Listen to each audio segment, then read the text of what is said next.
আজ 12ই রবিউল আওয়াল। বিশ্বনবী হযরত মুহাম্মদ সাল্লাল্লাহু আলাইহি ওয়াসাল্লামের জন্ম ও ওফাত দিবস। সারা বিশ্বের মুসলমানরা এই দিনটিকে পবিত্র ঈদে মিলাদুন্নবী সাল্লাল্লাহু আলাইহি ওয়াসাল্লাম হিসাবে পালন করেন। হযরত মুহাম্মদ সাল্লাল্লাহু আলাইহি ওয়াসাল্লাম পৃথিবীতে এসেছিলেন তাওহীদের মহান বাণী নিয়ে, প্রচার করেছেন শান্তির ধর্ম ইসলাম। তার আবির্ভাব এবং ইসলামের শান্তির বাণীর প্রচার সারা বিশ্বে আলোড়ন সৃষ্টি করেছিল। শেখ তাসফিয়া করিমের ডেস্ক রিপোর্টে বিস্তারিত। আজ পবিত্র ঈদে মিলাদুন্নবী সাল্লাল্লাহু আলাইহি ওয়াসাল্লাম। 570 খ্রিস্টাব্দের এই দিনে মানব জাতির জন্য রহমত হিসেবে প্রেরিত মহানবী হযরত মুহাম্মদ সাল্লাল্লাহু আলাইহি ওয়াসাল্লাম আরবের মক্কা নগরীর সম্ভ্রান্ত কুরাইশ বংশে মা আমিনার কোল আলোকিত করে জন্মগ্রহণ করেছিলেন। 632 খ্রিস্টাব্দের একই দিনে তিনি ইহলোক ত্যাগ করেন।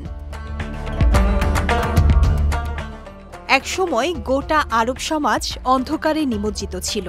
তারা মহান সৃষ্টিকর্তা আল্লাহকে ভুলে গিয়ে নানা অপকর্মে লিপ্ত হয়ে পড়েছিল। আরবের সর্বত্র দেখা দিয়েছিল অরাজকতা ও বিশৃঙ্খলা। এই সময়কে বলা হতো আয়ামে জাহিলিয়াতের যুগ। তখন মানুষ হানাহানি ও কাটাকাটিতে লিপ্ত ছিল এবং মূর্তি পূজা করত।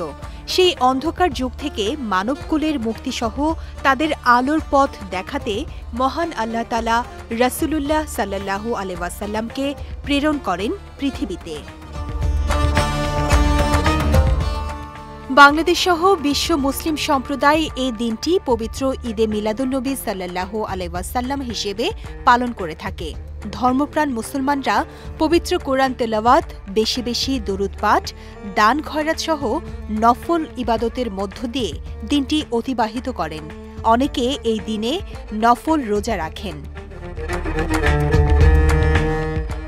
সব ধরনের কুসংস্কার, অন্যায়, অবিচার, পাপাচার ও দাসত্বের শৃঙ্খল ভেঙে মানব সত্তার চিরমুক্তি, শান্তি, প্রগতি ও সামগ্রিক কল্যাণের বার্তা নিয়ে এসেছিলেন মহানবী হযরত মুহাম্মদ সাল্লাল্লাহু আলাইহি ওয়াসাল্লাম। বিশ্ববাসীকে তিনি মুক্তি ও শান্তির পথে আসার আহ্বান জানিয়ে অন্ধকার যুগের অবসান ঘটিয়েছিলেন এবং সত্যের আলো জ্বালিয়েছিলেন।